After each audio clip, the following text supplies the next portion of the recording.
You're listening to Over the Bull, where we cut through marketing noise. Here's your host, Ken Carroll. Why you need to let go of 20% of your customers or clients on this episode of Over the Bull. Boy, is this a tough one or what? But I know you know the people that you serve in your business. You know those ones that I'm talking about, the ones that you keep around that are distractions, that frustrate your fellow teammates, your employees, your contractors, whatever you may have, the ones that just seemed like you can never quite satisfy. Now, you probably hold on to them for various reasons, and we're going to explore that. And so let's dive right in. Now, in episode number 1, we shared with you a story about someone we had to let go. Now, in our case, we know most of the time when people come on board with us, there's going to be an up-ramp phase. Now, the 80-20 rule can sound a little bit aggressive because what it basically says is that, 20% of your customers are 80% of your headache and 80% of your customers are 20% of your headache. But it's not really headaches. It's kind of the need factor or the different factors that go into the things that they need in order to use your services. And so if they didn't have questions or needs, then they wouldn't need you. And so you should expect an amount of overhead to help people out as they're exploring what you're offering them. Now, this is normal, and by no means should you look at every situation in the same lens. And of course, people are not robots, meaning that once you get someone over the hump, it doesn't mean that they're forever over the hump. It could be that as you introduce ideas or as things come along, or maybe you drop the ball or they drop the ball or whoever it would be, sometimes those will lead to little ripples. But those ripples should level out fairly quickly with a good client, but they could get extended with a negative client. So let's take a look at a few of the issues that we can identify that would cause a client to be not a good client. Now, of course, client, customer, however you refer to them. So the first are missed boundaries. If you remember in the first episode of Over the Bull, we had a client that would be overly demanding. He was very susceptible to a sales pitch. And because he was so jaded, he had expectations of us jumping on the call whenever he was concerned, or even calling us after hours. These kind of boundaries are not acceptable. Now, sometimes it could even be the language.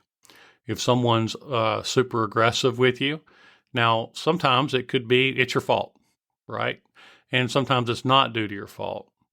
But you have to understand that a lot of times people, as they're adults, they actually adopt this behavior from when they were kids.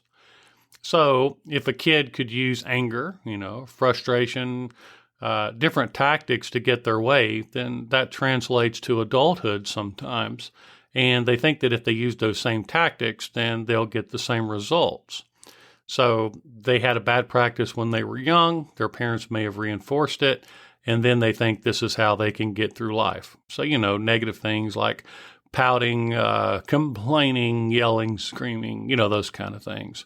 And then sometimes those are natural emotions. So, you have to really analyze it. And you can't just put everybody in one bucket and every situation in one bucket. Now, the next thing is breadcrumb communications. Breadcrumb communications, or where you see like a partial question and a partial whatever, and then they come back, and then there's another question followed by another question, and pretty soon you've got 25 to 30 emails that could have been really consolidated into one communication. Now, the consolidation means that you can react better and do a better job, while the breadcrumb kind of thing will draw communications out.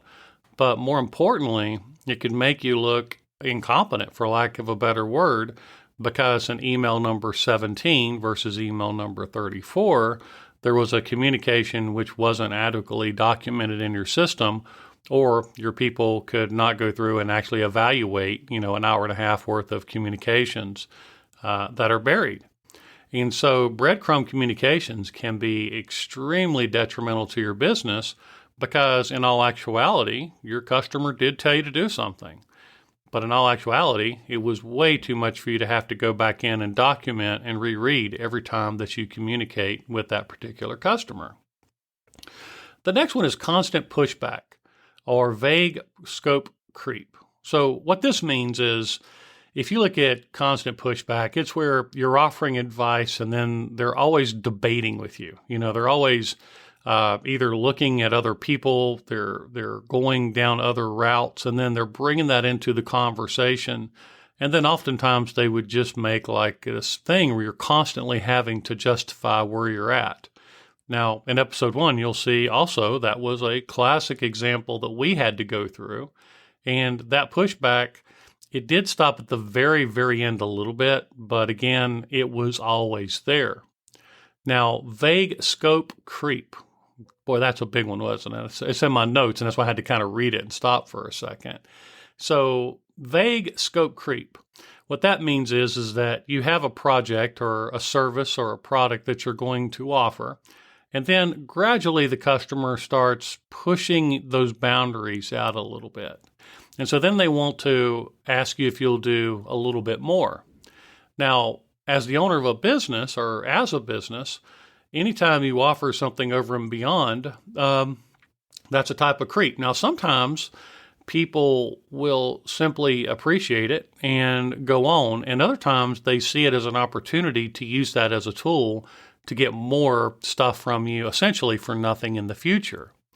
And so a lot of times it works with really good customers. With negative customers or customers that don't have the best attributes, it actually could hurt your business because then they're going to think, well, you gave that to me once. Why would you not give that to me again? And then they may even try to push it another step out. And so a lot of times people feel they're deserving of these things and not really take it as in context of the overhead of a business, in that you're really doing something to kind of help them out initially. So let's talk about some red flags. I'm going to scroll through my notes here. And here's a checklist for you. Are they going to question every line of your quote? So early on in the game, if you send a quote and you find that they're asking questions and really kind of drawing out that process that are not meaningful, asking questions, again, you know it and I know it. That's not a bad thing. But when someone starts to overanalyze or assess and then start questioning things right out of the gate, this really could be a negative sign that this person is going to be very demanding. They're going to be very time consuming. And of course, that's not a good thing for business. And here's one that we've run into. I can think of several years ago where we had a client and basically this guy would disappear. And then all of a sudden he would reappear and need things ASAP. Now, this guy was also very disorganized too. And so what happened was he would even forget the communication or not really pay attention to it because he was a busy guy. But I can remember around Thanksgiving 3 or 4 years ago, guy went off the radar. Now, if someone goes off the radar with us, we typically have a process where we'll reach out and say, hey, no rush. Whenever you're ready to move forward, let us know, but we can't move forward until you provide us with this. Now, we do that with all of our clients. Now, in this particular case, before Thanksgiving, this guy reached out and he said, hey, I need X, Y, Z, A, B, C, D, E, F, and I need it right after Thanksgiving. And so what happened was this guy was working for someone else, and this was another thing he was doing. And you could tell that he was ramping up for the holidays, wanting to take time off. And so basically he dumped everything on us right before Thanksgiving holiday, which meant we had to rush things over Thanksgiving. Now, for us, sometimes that happens. It just does. And usually it's very meaningful when the customer needs it, and we understand that.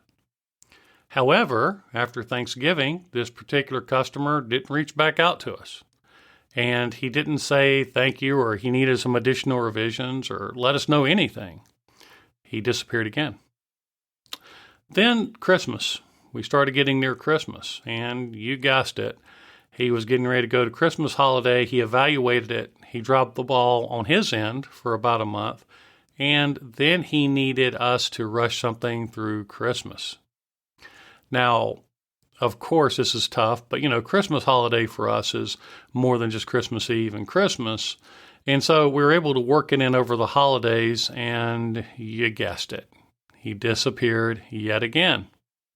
And so the customers that do the disappear and reappear and rush you, oftentimes those timetables don't fit within your business because you have to schedule things out too. And so the Houdini style client, you probably need to look at them very closely. Now, what about the never happy customer? Have you ever had them where it don't seem like anything you do can appease the customer? They always have you on pins and needles, worrying about, what you should do and how you can make them happy. And there's always this little thing that they need done, And if that's the case, then that's another symptom that you're probably never going to make this customer happy. Now, here's a big one. Do they consume more time than your good customers? When I say good, I mean your best customers. And typically that timeline's 3 to 5x. So you know what your business is like. Like I know what my business is like. I know when we take on a new client, I know that the first months are going to be intensive because they've been told so many lies and so many misconceptions, and they have so many false ideas about what the internet can really do that oftentimes they really don't know what to expect. And so there's a lot of clarity that happens in those first few months. So we know a new client's going to be front-loaded with information.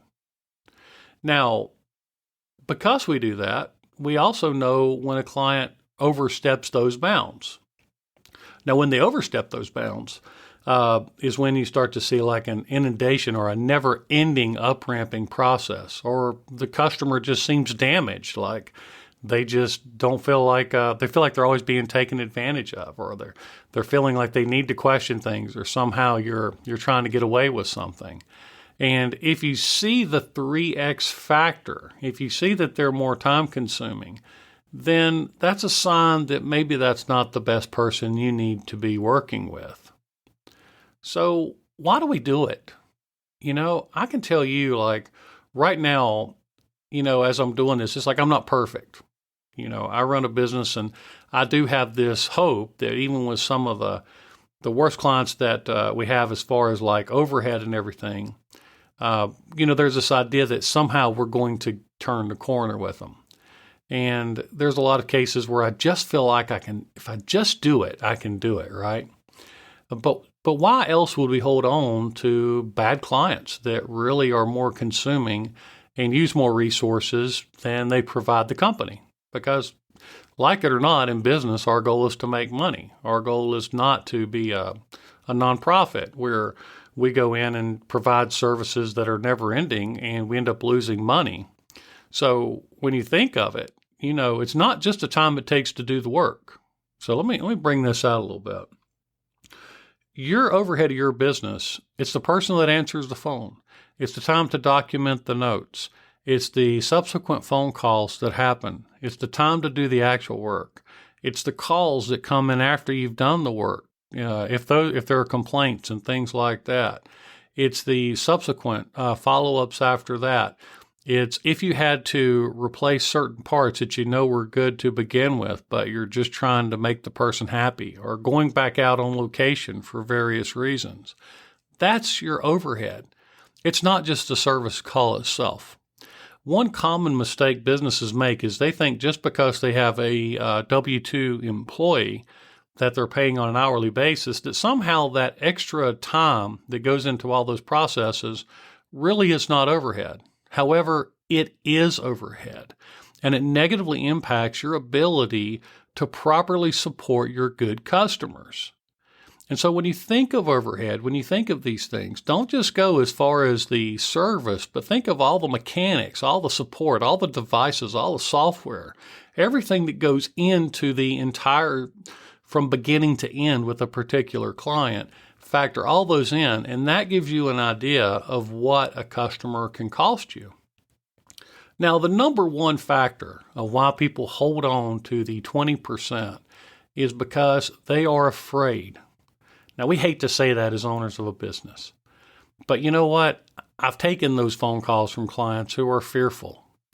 And the idea is you're fearful that if you let go of that 20%, then you're going to lose that revenue and not be able to replace it.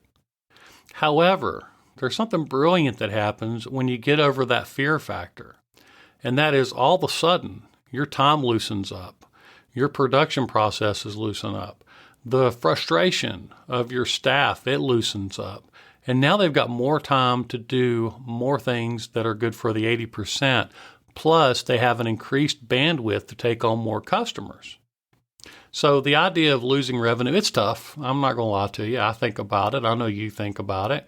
And sometimes what's really tough is you have a customer that pays really good, but they're also part of that 20%. And so making those decisions is difficult because, we have to keep the lights on as owners of businesses. Now, the next one I guarantee you will get you. And that is feeling like you have to do work you really shouldn't accept during down seasons. You know what I'm talking about, slow times of the year. There was a guy years ago, he's a manufacturer, and he was all about, standard products, nothing custom. Custom would always be one of those things where I can see him in peak times. He would say he would never accept it. But then when things slowed down, you started seeing him accept projects because he was nervous, because the spec stuff wasn't selling and the custom would sell in off season. So what you would see him do is you would see him approach it. This idea of, I can't afford to say no right now. I need something, anything, to keep the money coming in. It's not ideal, but I'll deal with it because we're slow. You see, these kind of ideas are also tough because there are situations where we need to do that. But in order to do that, we're going to have to set up some boundaries if we feel like we are forced to do that. However, when you bring on those people, you have to understand more than likely you're bringing on people that have expectations that are beyond the model of your business. And during peak season, they will become more stressful to you. And in a world where everybody can say anything about anyone, this could be problematic for you and your business. Now, the good guys, the guys that have been around a while that understand business, they know they're going to have a slow time, and oftentimes they save their money for those slow times so they don't have to take on those projects. Now, that's ideal. Younger businesses, sometimes you have to scratch your way to a point of stability, so your decision-making process may be different. Now, I can't think of one guy. This was probably, 10 years ago. And this client, he made a lot of money. A lot of money. And he would often abuse his resources by traveling places and just really living on a much higher level than he should. Well, his season would diminish at a certain point during the year. He was only really could operate probably legitimately 7 or 8 months out of the year. He was in tourism. So when things got slow, what would happen? He'd make some really bad decisions because he didn't save his money. He wasn't in preparation. Tax preparers, people like that, they also have very in season and out of season. And there's a mode that they go into where usually they have to make all their money in that little segment and then spread it out for the rest of the year, reduce their overhead and then ramp back up, and those kind of cycles as well. So as you can see, it's not the same for every single business, but every single business does have the same type of issues. Oh, and here's the next one. Guilt. Those long-standing clients, the ones you've had forever, and you have this guilt factor of wanting to support them. This sense of it could be considered more altruism than guilt or loyalty. But a lot of times we get kind of sucked into this idea because we feel like that we should extend them something more than we should. Now, there's other times where we should do that, right? And so to create those boundaries of those long-standing customers, And when it comes to a point where you're no longer having a healthy business and a healthy customer relationship, but you've now transitioned into a point to where you feel guilty, then that's a point to where you need to seriously consider the value of that long-term client. And the last one is one that I fall into. This is where I'm guilty. The trap of being too nice. Now, what I mean by that is I know what goes into marketing and advertising. I know there are certain things that just have to be improved in order for a customer to have the opportunity to be successful. For example, maybe cleaning up a logo. There are times where I'll see a logo and I'll go, man, if they just turned this or did that, it could make a big difference to their overall branding. So sometimes when I've jumped into a meeting, I would say, hey, would you mind if I adjusted your logo a little bit? And if you're not going to be too picky about it, then I could knock it out for you, and I think it's really going to help you out. Now, a lot of times that works just fine, but periodically the customer seems to have forgotten that the idea is that they're not too picky. And so what they'll do is then I get kind of brought into it, and then they start making micro changes, and then micro changes on top of micro changes. And this process becomes very time consuming in certain instances. And so by trying to be helpful, by understanding that they need something that they don't see value in, is one of those things that for me personally, that's very challenging, because I do know where some of those holes are in what we need to do, because, I've been around a while and I understand everything, from the design aspect to the call to actions to marketing processes and how that stuff works and unifies together. This is also, I'm adamantly opposed to using different people for different items within a marketing program if they're not unified, different contractors, for example. Okay, so let's talk about the ROI of letting go. Just think of the time and emotional energy that you're going to recover. Now think about this, if you just close your eyes for a second and you think about the customer that's really stressing you out right now. That one where you go home at dinner and you can't really pay attention to your spouse or listen to your kids because the activities of the day are wearing on your mind. That one where you're waking up in the morning and wondering whether or not you've done what they need to do, or you're worried before you even get into the office of if there's a ton of voicemails or phone calls or something like that, leading to more problems. Now, again, I do want to emphasize that when we're talking about this, there are some times where you need to make things right. And there will be times where that needs to happen, and that's not this case. This is the case of the people that are habitually doing the things we're talking about. But I'm talking about the peace of mind you're going to have by letting go of those who you can never seem to make happy, that always consume more resources.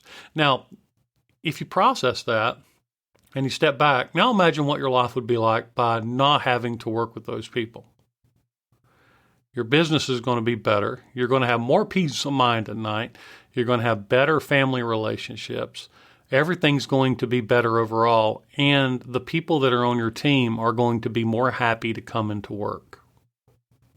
Now, the next thing it's going to do is give you some space, some bandwidth, in order to bring on better fit clients. Now, the idea is that, we've already touched on this a little bit, is the idea that if, 20% of people are causing 80% of your problems, and maybe problems isn't the right word, maybe it's overhead. Yeah, I kind of like that a little better, come to think of it. Let's think of it like that. 20% of your people are causing 80% of your overhead. Now, if that's the case, then think about the amount of overhead you're going to reduce by letting those clients go. Now, I get it. You're worried about the money and the revenue and all these other things. But the idea is business is not about easy decisions. Sometimes business is tough decisions. And these tough decisions of recovering time that is being lost supporting people and dragging your business down is something that you probably want to consider really close and then understand, or, are you good enough? I remember I talked to one guy one time, and he had a good business, and he was a good businessman. And one of the things he said to me that stuck out was, he goes, well, if we're not competitive, if we don't offer something that no one needs, we don't deserve to be in business to begin with. And that made me think. Now, there was a lot of things I didn't like about this guy, but that was pretty powerful. I mean, think about it. If you're not competitive and you can't bring people in, if something's wrong with your business to such an extent that you can't do that, then maybe you don't deserve to be in business. You see, there's a liberation to that, isn't there? I mean, it's kind of scary when you think of it, but there's also a liberation. Are you good enough? Are you selling in the right way? Are you doing things that make your business more productive? And that's what it's all about. And so by optimizing your resources, it's like cutting down on lost material. And that's essentially what you're doing here. Now, in the end, keep in mind it really boils down to this. Firing one bad client often opens the door to two good ones. Now think about that. Think about your best client that you've got, and think about the bad client that you got. And think, okay, I'm going to have to make the tough decision. And then what I'm going to have to do is look forward to having better clients take the place that'll generate twice the revenue. And if you include the overhead, my guess is if you do the math on it, when you bring everything in, you're probably working less than minimum wage on some of these particular clients. So how do we proceed with this? Well, the first thing is create a checklist. Is this worth continuing? Should you continue to work with this particular person? Now, I know on one side of that is going to be how much money they pay you. And probably on the other side, you're going to have a long list of every reason you should let go of them. Now, for me, that's my situation. And so the idea was making some tough decisions. I mean, we had some very, very affluent customers over the years that because we helped them grow, we were making a very healthy return on investment financially. But the stress, the thought that some of these people felt that they owned our company because of what they paid us was really, really tough for us. And so you need to create a checklist. Now, philosophically, I do want to put a pin right here just for a second. And let's talk about the quality of life. Now, this is tough because there is a money, and my sister once told me, she says, yeah, but you can't enjoy life if you don't have money. The more money you have, the more you can enjoy in life. But there are these other movies, that come into play, like I think it was the movie Happy. And what they showed at the time was that people who made $50,000 a year kind of hit that peak point of happiness.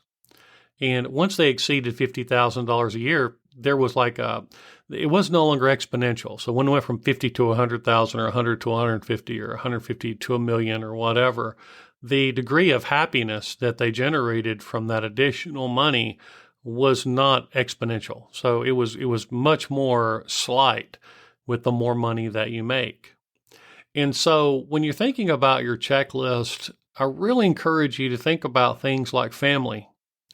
Like for me, one of the biggest things in my life right now, I'm 52, I'm going to be 53.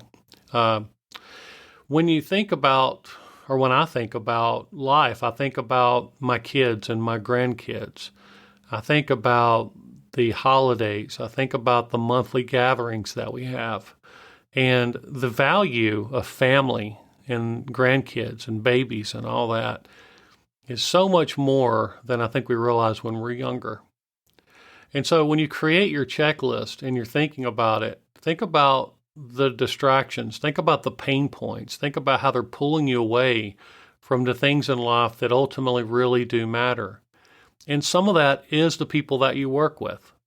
You want to think about the people you work with. You want to care about them. Now, not to a fault, not to where you take their side over any client, but you do want to take it to the point where you do try to give them a better quality of life too. Now, the next step is once you make your checklist and you determine whether or not that person's worth keeping, you're going to have to create a respectful exit strategy. Now, this can be tough, right? I mean, how do you essentially, if it's a long-term customer, it's almost like going through a divorce, saying, hey, um, no offense, but I don't want to be married to you no more. No offense, but you're 80% of the problems of my business. That never goes over well when you use it in that context. For us, it's a very simple process. For us, it's honesty. One of the things we do is we look at the amount of hours. We track our hours from beginning to end on everything that we do. And if it turns out that we're making below a certain threshold, we're not a good fit for that particular client. They need more hands-on. And we simply can't offer them that degree of service. We're very personalized where we are. We don't work by customer numbers, and we try to understand each business for what they are. And if they consume that much overhead, then in reality, they just won't fit with us. And that's one of the numbers that we can typically use is, hey, we've been looking at a few things. I need to talk to you about it. And this is not an easy conversation. But what we're seeing is that when we're tracking our hours, that your project is consuming a lot more hours than what we can give you. And because of that, I'm not so sure we're a good fit for you. And I really want to help you be able to meet the needs that you're trying to have to where it makes a better experience for you. And unfortunately, we're just not that fit. Now, sometimes that honesty thing really, really works well rather than just saying you're horrible. I've even had a few situations. It was like this. It was, I remember this guy. This is a friend of mine forever ago. And one of the things he said when he was dealing with a negative customer, it was like, how can I help you leave me? That was kind of how he looked at it.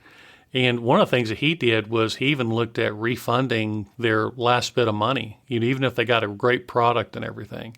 He would refund it because he would say, look, I want to let them leave happy and I want them to leave feeling good, but I can't afford to keep them on. And so, that's a little more drastic, but to him, he looked at the numbers. And he said it was much better to let the customer leave happy, where they wouldn't have anything negative to say about the business, and at the same time get a little something to boot for it. And in the end, he would acquire, not require. He would acquire more customers, and those customers would be more valuable to him. And it worked very well for him. So the last thing is, and this is where we've really evolved as our company, and that is build a qualification system to prevent these kind of situations, not just up front, but also throughout the entire process. Now, what I mean by that is obviously we've covered some of them where the flags. In your business, you're going to know, wow, this person's probably not going to be the best. Like for us, for example, we look at the attitude of the client. We look if they stand us up in a meeting. We look at the idea of what is their attitude. Are they people that you can work with, or are they people that kind of have like this belief that somehow you should serve them in some kind of unrealistic fashion? Now, we look for those things a lot. We also look at hagglers. Hagglers are never a good sign because they'll always be hagglers. And we also look for people that can handle and be receptive and want to work with us. And so these are things that we do on our end in order to make sure, because frankly, I know something. If the business will engage with us and offer their experience in conjunction with what we offer, they're more successful. If they just expect us to magically have the buttons to push to make something work, they're not going to be as successful. So the other thing that we've done on our end was build systems. And a couple things I've done, matter of fact, is one, spend a lot of times making granular proposals and really kind of shutting the door on interpretation. For example, with us, we would have if we did logos, which we do logos quite a bit, when we do a logo design, we'll involve the client throughout the entire process, but we also have a point to where we'll provide 3 main layouts, and then we'll offer subsequent revisions. And sometimes those revisions are based upon one of those layouts. And then we prevent the breadcrumb by limiting the number of revisions. For example, if someone were to come to us and they say, well, we want to change this shape to that shape and this color to that color, then the first thing that we'll try to do is say, okay, is this it? Because this is one of the two revisions that you have, and we want to make sure that you have everything done to maximize your opportunity to get exactly what you want, rather than making those changes and then allowing a breadcrumb style process to happen with that. That makes the customer happy, and it also optimizes our processes. So everyone from accounting to project management to the designer, they all kind of understand where the project is at, and also can serve the client better by letting them know exactly where those boundaries are for their project. So clear, granular beginning and ends on everything is really, really important. And sometimes the 20% become that 10% because they simply didn't understand where those boundaries were at. And so really that's on you, not on them. And I can tell you that that's been the case with our business, especially early on, where we didn't set up those granular doors on what we should do and what we should not do. So in essence, look for flags in the very beginning, and you know the flags. Step number 2, make sure you build systems that can make your client successful. This is critical. And then once you build the systems that can help your client be successful and understand the boundaries, then the 20 would become 10. And in all honesty, we've been able to just have honest conversations before letting a client go. And even doing things like this, where we go, hey, we've looked at the number of hours. We've looked at what we're doing here, and we can't keep going down this path. Now, here's our recommendation to get it cleared up. And for us, it's not a matter of us not liking you, because honestly, even the really problematic customers we've had over the years, even that guy we had to let go in the first episode, I liked them personally. Personally, they were all right. And so sometimes just sitting down and equating it to their business, or saying, look, here's the reality. And I still like to work with you, but we've got to be able to reel this in a little bit. And believe it or not, that works really, really good in a lot of cases, where you simply are honest and truthful and you speak the reality to it. And that can be done in a very respectful way. And a lot of times it can completely salvage the part of that 20%. Now let's take some inventory. What's our actionable items? We have a lot of actionable items we need to put into place in order to make this happen. So you may want to break out your pencil and paper, of course.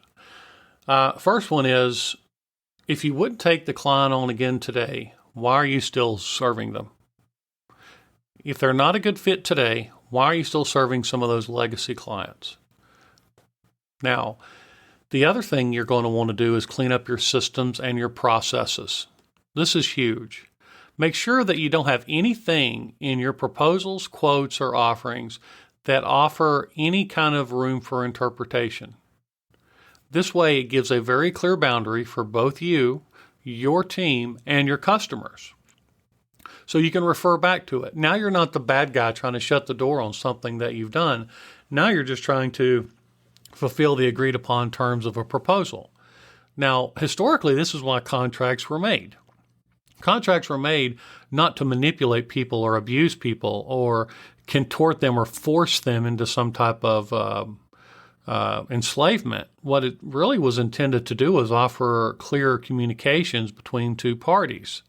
Now, unfortunately, that's not the case anymore. In a lot of cases, legal warfare is kind of put out there to minimize your ability to maneuver, which has been horrible. But keep in mind that if you're going to operate on the up and up, your goal is to offer clear communications. That's our whole goal, is to be able to make sure that the customer understands their perspective and yours. So read your proposals and go, okay, if I was a customer, could I interpret this to where I can do X, Y, or Z? And when you do it, you're going to see a lot of holes more than likely, and you want to close them up. Now, this is going to take time. I mean, I spent a lot of time just over the holidays last year reworking a lot of our proposals and putting some limits where there was ambiguity prior to. Even places where I didn't see any potential issues, I could see future potential issues by leaving things vague. Now, I know why we do the vague stuff, right? Because to spell it out takes a lot of time, and it takes a lot of factors to go into it, ranging down from, well, how do you put the boundaries on it? And then number two, how do you charge based upon the boundaries and include all the overhead that you have in your business and everything that goes into it? And those are challenging things to do. They're time-consuming things to do. But in the end, you're setting the pieces up to where everything is going to work a lot better. Then the next thing I would suggest is once you've set that inventory and you've done it and you've kind of built your checklist and you kind of look at everything, then the next thing to do is to start making some decisions. Are you going to be willing to deal with the stress of the 20%? Is it worth it to you? If you have a lot of overhead, your overhead may not be due to anything other than the culture of your business. It may have nothing to do with how much you pay people. A lot of people think that those things go into it. But if people are unsure, see, here's the thing, and maybe this will help, is when you think of people, think of the thing that you're worried about right now. The thing you're worried about right now is the unknown of the future. Security and stability is what people want. They want to feel like they're heard, they're important, and have security and stability, and that what they do matters. Now, your team needs to feel that, and you need to, in my opinion, I really try to embrace that because I've been through so much in my life that I really want to give that to people on my team. Now, not to the detriment of the customer. But here's the idea. If you're allowing your customers to abuse your employees, then what you're saying is that creates this unknown. That creates this, well, what's going to happen tomorrow or what's going to happen here? And so to be able to offer systems that are locked in and solid will also eliminate frustration, controversy. It'll minimize so many of these factors that go into it. Now, of course, you got to look at your team too. And at Integris, we're incredibly blessed. The people that are on our team I've known forever, on our team that I've known forever. And we're a family business. I never thought I'd be a family business. I used to tell people one thing you don't want to be is a family business because you can't make objective decisions. And here we are as a family business, 20 years later, and it's working out really well. So anyway, all food for thoughts. I think if you take all these things into heart, and if you were to let go of your 20%, which is scary, I get it. But if you let go of the 20%, you're going to feel a lot better. You're not going to feel drugged down. You're not going to feel you're being questioned on everything. You're not going to question your own sanity at a certain point. And you're going to be able to move forward. You're going to create more stability for the clients that you do want to keep and that are good. And you're also going to be able to make your team happier, and you're going to have your workflow that works a lot better. A lot of work that goes into it, but you can do this. You can do this. And I understand sometimes there is gray. It's not always black and white. You got to make some of those gray decisions. But putting some of this into practice is going to help you understand where your grays are versus your black and whites, what you should do, who you should keep, who you should start thinking about letting go so that your business can grow essentially without adding one more piece of inventory, one more person, one more service, one more subscription. And you freed your bandwidth to grow. Now, what could be better than that? Until next time, I'm Carroll, and this is Over the Bull, brought to you by Integris Design.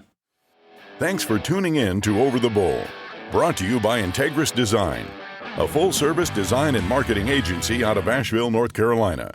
Until next time.